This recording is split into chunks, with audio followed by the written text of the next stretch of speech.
we got to start talking a little bit here about setting targets. There are 3 targets that you need to know before you go into your next negotiation. Here are the 3 targets. First of all, your maximum. Second, what you're hoping to get. And third, your bottom line. Once you know those 3 objectives or targets, nobody can manipulate you and force you to accept something that's not going to be in your best interest.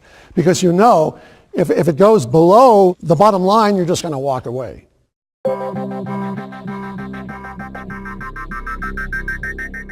I suggest to all my negotiators, think of yourself as a detective. And what do detectives do? They gather facts, they gather information. You've got to ask questions about the other side in the negotiation. And in fact, I have what I call the other strategy, the strategy of the other, which means instead of focusing on you and all of your problems and everything, focus on the other negotiator. Focus on the other negotiator. Let me tell you a story.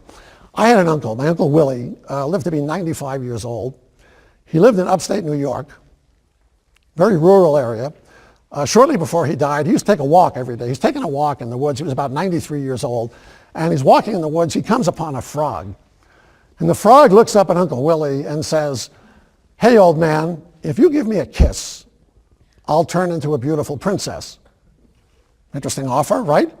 So Uncle Willie doesn't say a word. He picks the frog up, sticks the frog in his pocket, keeps on walking.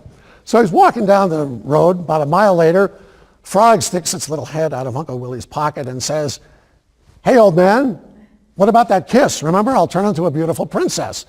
And Uncle Willie says, I've been thinking about that, and frankly, at my age, I'd rather have a talking frog.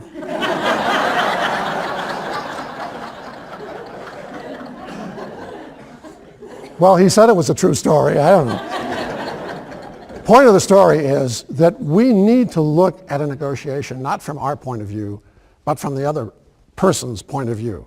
So while for us it might be, a beautiful princess, for the other negotiator it might be a talking frog. Always look at it from the other person's point of view. Now at this point, I am going to tell you something that I think may be the most important thing I'm going to say all day, and that is the one question that you must all ask when you go into a negotiation, the most important question. And that is, what's the pressure on the other side in this negotiation? We tend to focus on our pressure. Oh, I can't, I have no power in this. I'm desperate to make a deal. They have all the power. Forget that. Just forget it. Say to yourself, what's the pressure on the other side in the negotiation? Why do they have to make the deal? Not why do I have to make the deal. Why do they have to make the deal? That's the key. And as you're doing that, you're going to start thinking about the other side, and you're going to say to yourself, how is the other side looking at this negotiation? What's their point of view? There's a lot written about how to deal with difficult people. Have you seen these books, how to do? To me, it's very, very simple. The only really difficult person that you have to deal with is guess who? You. You have to change your behavior. You have to stop treating the other person as though they are the enemy and start treating them like a partner.